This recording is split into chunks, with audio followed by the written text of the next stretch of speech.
Una huu uvimbe kwenye kizazi na umeambiwa hauwezi kupona huu uvimbe mpaka ufanyie operation. Tayari umeshafanya operation, ndani ya miezi 6 uvimbe umejirudia tena, unarudi hospitali unafanya operation ya pili.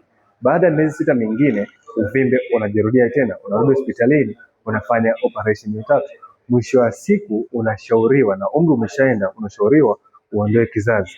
Kumbuka wewe ni mama, una miaka 30 hadi 42, unatamani mtoto, hauna mtoto hata mmoja, na unaambiwa uondoe kizazi. Tafsiri yake ni kwamba hautakuwa na uwezo tena wa kubeba ujauzito. Sikiliza nikwambie, huu uvimbe ni uvimbe usiokuwa saratani unaota kwenye misuli ya uzazi wa mwanamke, ambapo husababishwa na mabadiliko ya hormones ama ya hedhi, lakini pia uzito mkubwa unaweza ukarithi matatizo ya uzazi kama PID, lakini pia lifestyle. Vyakula unavyokula vinachochea homoni kuzalishwa nyingi mwilini, ambapo inapelekea ukuaji mbaya wa misuli. Mwisho wa siku unapata huu uvimbe.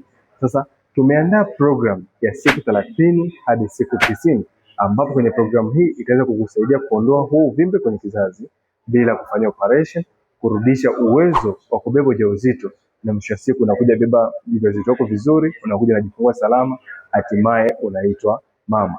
Nimeshasaidia watu wengi kuweza kutatua changamoto ya fibroids, kupona kabisa na kubeba ujauzito. Kwa hiyo kitu cha kufanya, wasiliana nasi leo niweze kukuweka kwenye hii program, kuondoa huu uvimbe kwenye kizazi bila kufanya operation, kuepuka operation na kurudisha uwezo wako wa kuitwa mama.